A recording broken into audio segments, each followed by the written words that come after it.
Thank you for joining us for day 2 of Internet of Things Solutions World Congress, IOTSWC. It's great to see you. Thanks for coming back for this early morning keynote.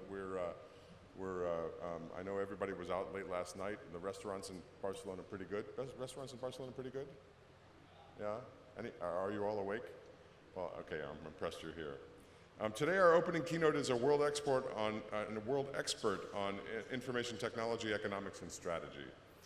He's made fundamental contributions to IT productivity and theories of network effects. He's co-author of Platform Revolution, a CEO Reads bestseller.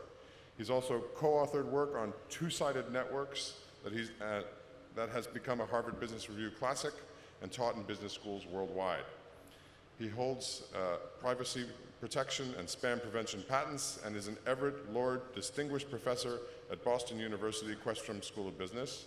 His work has been honored with multiple Best Paper Awards, National Science Foundation grants, and has been featured in The Economist, Science, Nature, Wired, and the New York Times. Well, that's pretty much true for all of us anyway, right? Okay. Excuse me. And on NPR, National Public Radio in the United States. He advises leading executives, is a frequent keynote speaker, a former entrepreneur, and a consultant to startups and global 100 companies. Please welcome Mr. Marshall van Alstyne.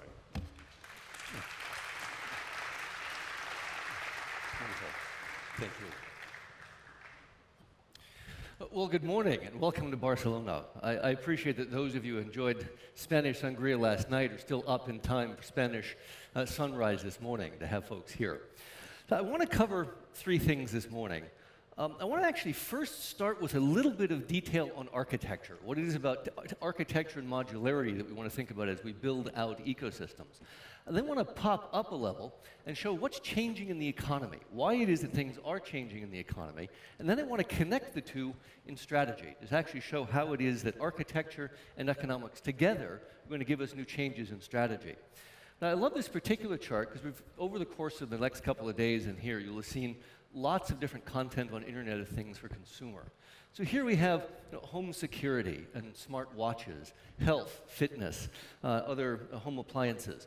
It applies not just to consumer, but also to industrial enterprise. We can see smart agriculture, cities, healthcare, security, grids, logistics, retail. All of these are going to be huge swaths of areas affected with the Internet of Things over time.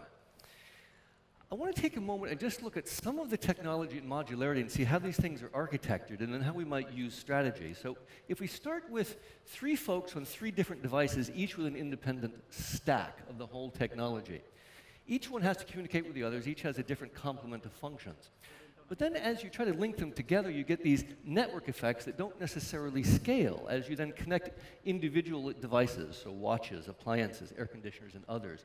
You get this peer-to-peer connectivity that's actually a little bit complex. Changes become a little bit easier, and you have to actually track each of the different communications channels. Or if some of these things are not connected, then we get these security flaws like the denial of service attacks that we just saw last week against Netflix. Another possibility is to create monolithic systems. Well, now you give everyone access to the same functionality, and they can scale relatively easily. The other thing is that you can actually intercept just those communications channels. But now, modularity, now it doesn't modify as easily. It's very hard to reconnect the system and recompose them.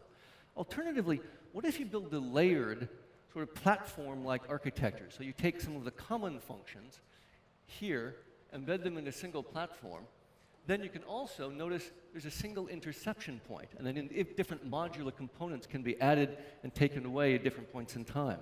This, for example, is the reason why cell phones won out against, so these star protocols won out against these P2P protocols.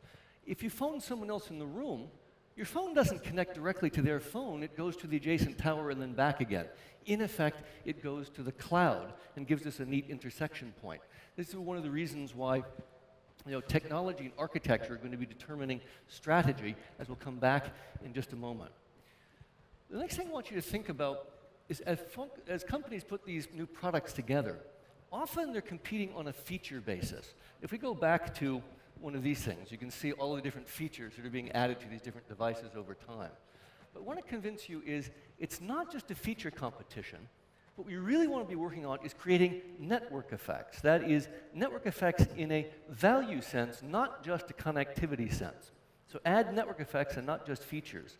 In fact, it's not just technology and interfaces, it's also deeply going to be about economics.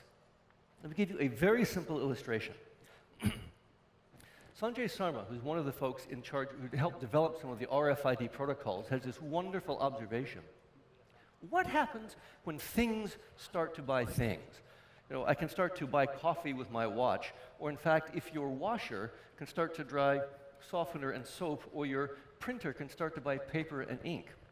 Your thermostat can start to negotiate for energy on your behalf. Well, that then changes a whole host of things about the business model. If you're a marketing company, now suppose Procter & Gamble, is it going to negotiate with the consumer, or is Procter & Gamble now going to have to negotiate with the GE washer? Or is it going to have to negotiate with a Samsung appliance? So the marketing is going to change. If you are a seller of machines or devices, are you now going to be selling the device, or are you better off enabling the plug-in and selling services through the device now that you've gotten them all connected? As we build out ecosystems, we are increasingly going to be doing the latter, which is enabling services on top of the products that we build via these devices. I want to show you that the economy is in fact changing. I want to draw your attention to 3 facts about this. If we take a look at cars or lodging or content creation, here on the far column, we notice that these new companies are actually starting to create extraordinary value. Uber is now listed as being more valuable than BMW. Airbnb catching up on Marriott. Facebook, more than twice the value of Walt Disney, even though they've now created iconic culture that you and I and our kids have enjoyed. The second thing I should draw your attention to is the speed with which this is happening. If you take a look at the columns here, the oldest of these companies is only 12 years old. Airbnb, 2008, Uber, 2009, Instagram, 2010. Extraordinary speed taking place. The last thing I want to draw your attention to is look at the ratio of employees. 7,000 to 116, 5 to 200, 13 to 185. Extraordinary. The value is being created outside by the ecosystem. This is a chart of the most famous brands in the world. Interestingly enough, many of the sponsors of this group are in here, and this was not just a sop to the sponsors. So you can see GE, Dell, IBM, others, Intel, all up in this chart. What's interesting is if you mark the companies by which are most famous, and then ask the question, which of these companies also have ecosystems with them? 13 of the top 30 also have ecosystems, or would call them platform companies. These are the ones that tend to be growing faster over time. In fact, this is a trend that's continued for quite some time. If you take a look at the visualist capitalist data using icons using Bloomberg data, what I want to draw your attention to is the most valuable companies in the world for the past several generations have tended to be energy and banking. Why? Well, these are the stimulants to the economy and have massive supply economies of scale. In 2001, it was GE, Exxon, Citibank, Walmart. 5 years later, still the same players, Exxon, GE, and banks with a few other companies mixed in.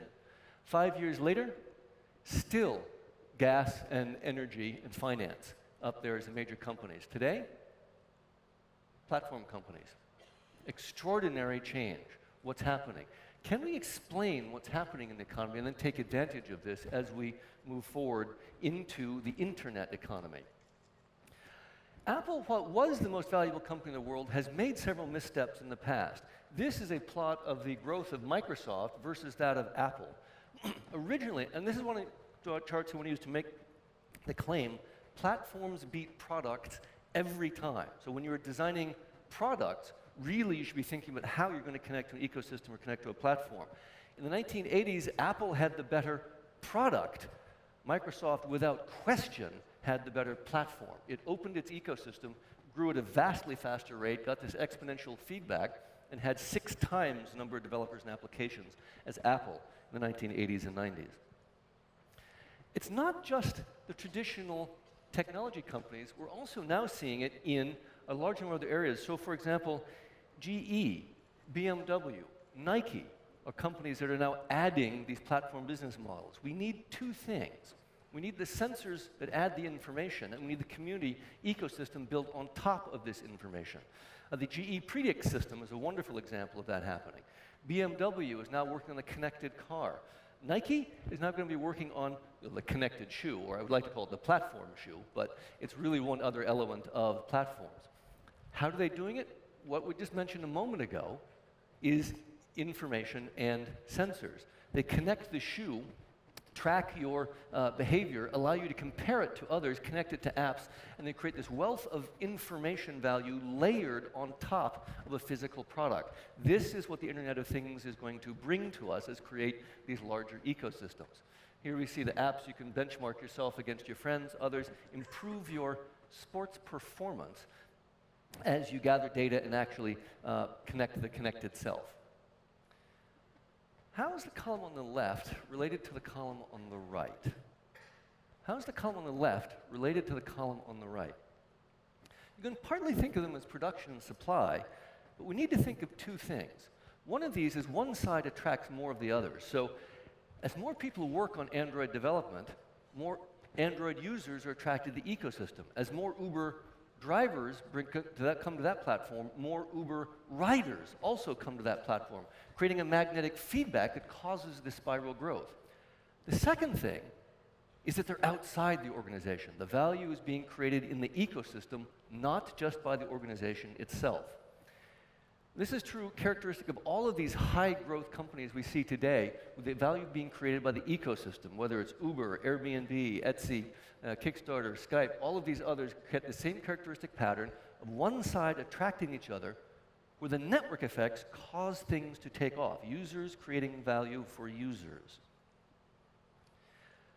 The main claim I want to make in economics is that the internet era is resembling the industrial era, giving rise to some giant industrial firms. But it is going to be for the opposite reason to what we've seen in the past. What do I mean by the opposite reason? Well, what was the cause of the rise of the industrial giants a century and a half ago? Whether it's electricity, automotive, iron, oil, all of these are massive supply-side economies of scale, high fixed cost, low marginal cost. It costs an immense amount to produce your first watt of electricity and almost nothing to produce your second watt. Or if you're producing your first ton of steel, you need huge facilities in order to be able to, and your second ton of steel is very inexpensive. What does this do? It creates supply-side economy of scale. As you get volume, your price goes down, which drives out competition, which brings you business, which gives you volume, which allows you to lower price. We get the same thing, but in a different mode in the internet economy. Windows has 80 to 90% market share in desktop. Alibaba has more than 80% market share in all e-commerce in China, a staggering business. Android, better than 80% market share in mobile, 90% share in mobile search, despite the fact there are no switching costs in switching over from one browser to another. Or Facebook, 1.7 billion users. First time in history that many folks have been on a single platform within a single day. Network effects, where users create value for users, are also called demand-side economies of scale. We're getting the feedback of a different kind. As more people come to the system, they create value for each other. This means your value proposition rises, which attracts more people, which means your value proposition rises. It's a demand-side economy of scale. Rather than pushing the supply curve down, we're then increasing the demand curve out. We're leading to gigantic firms and will continue as long as these effects dominate. We need to harness these. In any market with network effects, the focus of attention from organizations has to shift from inside to outside. We're going to have to build these ecosystems if we're going to actually compete in the internet economy. Why? You simply cannot scale network effects inside the firm as easily as outside the firm. It inverts almost every single function that an organization performs. Let me give you a few quick examples. One of these is operations and logistics. We'll start, value creates, we're going to shift from internal production to external production. How many of you have seen the API list on the programmable web?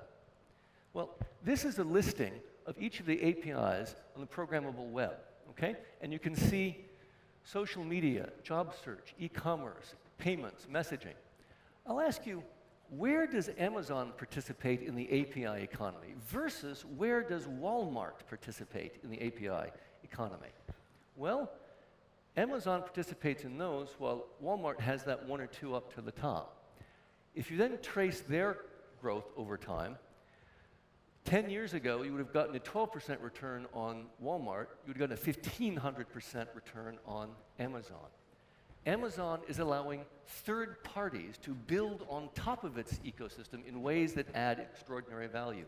You can only squeeze your logistics chain so much. Both companies have done that. Only one of those companies has enabled the external creation of value. If you look at Airbnb, for example, it now has 40,000 listings in Paris, 8,000 in Berlin, 6,000 in Sydney. A beautiful summary of this was provided by some of the Silicon Valley guys. It said in 2015, Uber, the world's largest taxi company, had no vehicles. Airbnb has no hotels.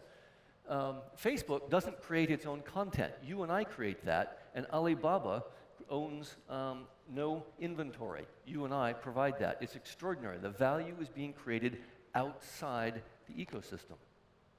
How about R&D? Another beautiful description of platforms is provided by Mark Andreessen. Platforms are adapted to the needs and needs of the user base, things that the original designers didn't anticipate. When you open it, they can bring you new ideas. To give you a simple illustration, one of the first industrial products that was modular. Remember we went back to the modular architecture for the Internet of Things? The modular architecture allowed users to innovate. So we got hay carriers, flour mills, mobile churches out of modular product design. This is an example of whether or not an open product works. The top line here is MySpace relative to Facebook.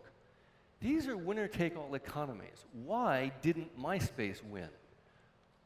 In this context, Facebook opened first to .com and then to developers. If you're going to be an IoT, you have to have a developer ecosystem. This is when Zynga brought Farmville and Mafia Wars and poker, when folks started spending hours on Facebook, bringing their friends and creating a positive feedback loop that caused them to take off. In fact, MySpace had made the exact same mistake that Apple had made in the 1980s and 90s. They tried to control it. They did not open their ecosystem. In fact, the founder of MySpace said, we should have focused on 5 to 10 key features and let the ecosystem innovate on everything else. Again, don't make the mistake when you're building these IoT ecosystems of keeping them closed. It has to be open. Again, show you why this would be the case. If this is your normal innovation trajectory, but third parties help you out, you can change the slope of your innovation trajectory so that it looks something like that. Even if you start from behind, the fact that you're on a higher slope means it's a mathematical certainty that you must overtake the leader. That's how platforms beat products. Products cannot innovate fast enough relative to platform ecosystems. Something else that changes is strategy. Again, having to open it to the outside. Traditional strategy creates barriers to entry. You want to wall off and keep competitors out. You want to have low costs so that you can charge low margins, so you can actually handle low margins, or you want to have product differentiation in such a way that you can charge a high price, and you want to own the critical resources so your competitors can't duplicate what it is you do. That's not working. The old strategies don't work. As a wonderful illustration, go back a mere 7 years ago. Can you ask for a better protected, walled-off industry than the handset manufacturers of 2007? They had huge economies of scale, famous brands, Nokia, Samsung, Motorola, Sony Ericsson. They had regulatory protection in telecommunications. You had to sell through. World-class logistics, global sales channels. Nokia alone had spent $40 billion in R&D and should have had the most innovative, most feature-laden products. But what happened? In 6 years, every single one of these had zero negative profits except for one. And one company had now taken 92% of industry profits. Is it the case that they had none of the traditional protections, barriers to entry? Is it the case that the management of all 7 companies was clueless, or had something else changed? The argument is Apple, learning from its original mistakes, built a better platform business model and succeeded where others had failed. One of the things you want to do is you create more interactions on your ecosystem. You want more developers, which attracts more users, which attracts more developers. You want to get the frequency of interaction. The network effects provide your barriers to entry. That's a demand economy of scale, not a supply economy of scale. You also literally want to overturn the original insight. Instead of barriers to entry, now you want frictionless entry of demand and supply. You need them as many as possible of high quality on your ecosystem in order to get that feedback going. Once you get that feedback going, you are protected. Microsoft is having a hell of a time competing with Apple and Google in the mobile economy because they've gotten this network effect going, working in their favor. BlackBerry is having a very hard time coming back, digging their way out. Another key element here is you don't need to own all the assets. If these are your key value propositions sorted from greatest to lowest, suppose this is Android or Microsoft Windows. On Android, it comes preloaded with contact management, mapping, and search. Or Windows, that Microsoft owns Word, PowerPoint, and Excel. But you don't need to own all of these things out here. Mentally add up the value created by the original owner versus the value added by the ecosystem. You add it from here all the way out over to here. That last tiny bit of value is tiny, but the aggregate is so much bigger than what the owner can provide that the ecosystem is vastly more valuable. You don't need to own the resources. You need them to bring it to your ecosystem so that you have the value rather than the competitor. So I teach in a business school, and one of the things I want to point out is every single managerial function has this inversion.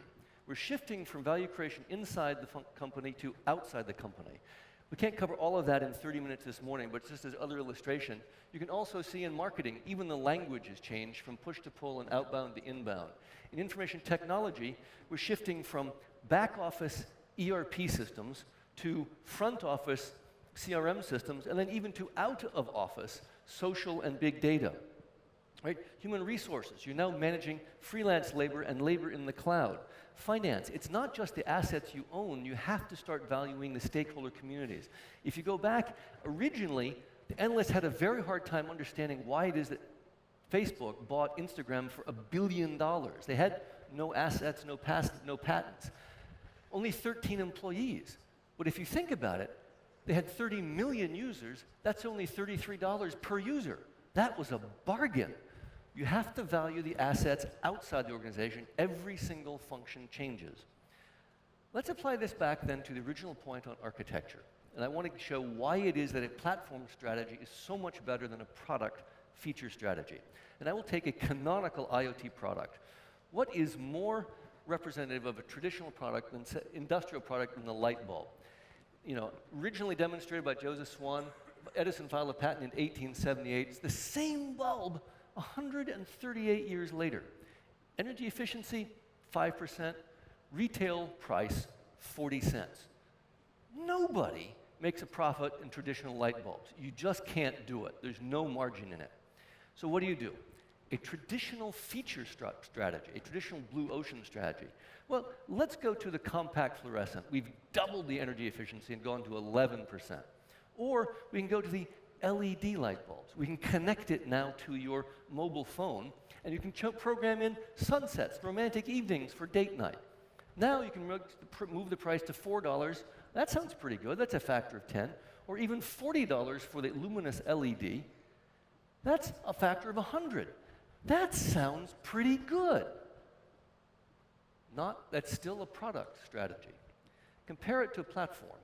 I want to take data and sensors and build an ecosystem on top. Let's do that. Let's take those light bulbs, adding sensors in an open ecosystem, and now, in any room in the house, I can offer Wi-Fi, Bluetooth, or guess what? I can back up all of your data into your own private cloud. You've already got that connectivity. Why not use it? I can set up motion sensors so that I can do a security alert if someone breaks into the house, or I can warn parents if their child has wandered off into the street. This is starting to add real value. Now, as many of you know, the Nest thermostat can bundle energy demand and sell it back to the energy company to do demand management. Doing this, we're now selling valuable service back and reducing the demand for peak power, which can change the kilowatt hour from something like $1,000 to $40, a huge difference, and that makes it a big difference in what we want for selling to the energy company. Any of you have elderly parents? Is it hard to get them to take their medication? Now your environment can tell them if they haven't taken their medication or not. I can warn grandma that she hasn't taken her stroke medication. Or if in fact she's fallen, she can now call out in any room in the house and someone help. It's very straightforward. So any of you seen those devices, I've fallen, I can't get up? Here, the entire house is prepared to help you out and bring emergency assistance. Or go the other direction. Any of you have small kids? I have a really hard time getting my son to take out the garbage. Here, I can tell the system, look, either John takes out the garbage or I turn off the gaming system in his room. Then, of course, he'll go take out the garbage. We get additional services on top of it. Think about it. How does the company who's trying to sell the $4 or $40 bulb compete with the ecosystem? The ecosystem can afford to give away the $40 bulb in exchange for all of these incredibly valuable services on top of those connected devices. I promise you, this will be the business model for the Internet of Things. It will be a platform business model. There's no way you could sell a $4 bulb or even a $40 bulb against this kind of competition, and that is what's going to be happening. Let me give you one other example and connect this all the way back to the first point on architecture. So here's an illustration of why this matters for another simple device. We've been called in to help out a company that sold CPAP machines. These are devices that folks snore. And this particular company was losing market share for their analog machine compared to another machine that was now digital. It had added sensors so you could track whether or not they were using the device and send this back to the insurance company to provide the major benefits. How is the manufacturer of the old analog device going to compete with the new digital ecosystem? It turns out one component gets swapped routinely. Look at the interfaces. That's where you can draw your analogy or draw your competitive points. We designed a sensor that fit onto the hose so that you can actually track the behavior at the hose level, and these are replaced every 6 months. The beauty of this is you can intercept the data at that point, and not only does it work going forward, it also attached to the old analog machines, not just the digital ones. And even better, it attaches to the competitors' machines as well.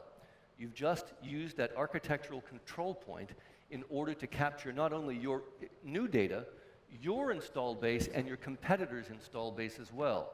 Go back to that modular architecture as a design and control point for setting strategy, and think of the economics of where you're going to be gathering that information. Same thing's true in the home. All of these different companies are going to be competing in different areas. The Nest thermostat will typically be in a couple of places in the home. The light bulbs will be, or entertainment centers may be on different floors. Light bulbs will be in almost every room. Look for the control points where those will be. They could be in the garage, the deck, every place else. It's interesting that the Amazon Dot is now specifically trying to enter in every room.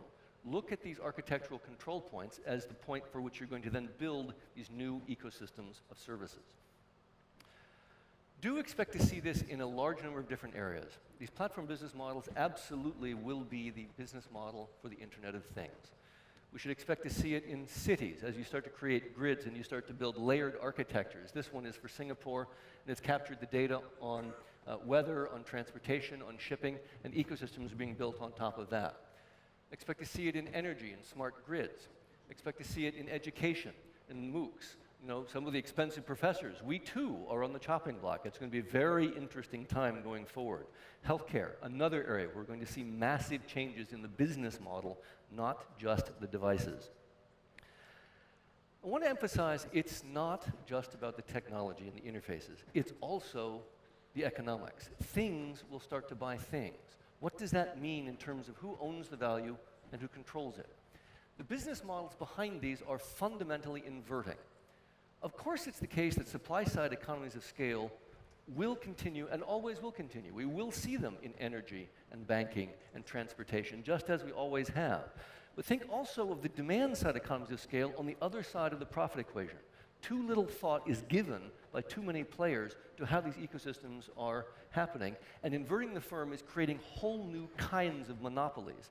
Anticipate which ones are going to win based on who is managing network effects.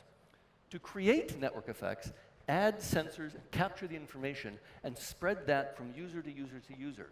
Build that value above the level of a single device and create it for the ecosystem, not a single product.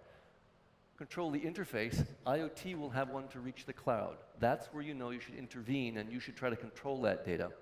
And platforms always beat products. Make sure you're not just designing the product, not just enhancing the features, but creating connected devices with creating value proportional to use.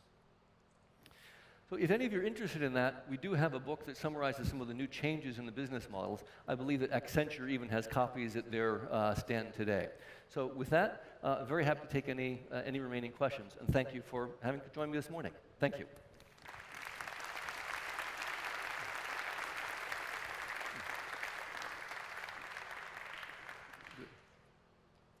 Do we have time for one question, or are we out of time?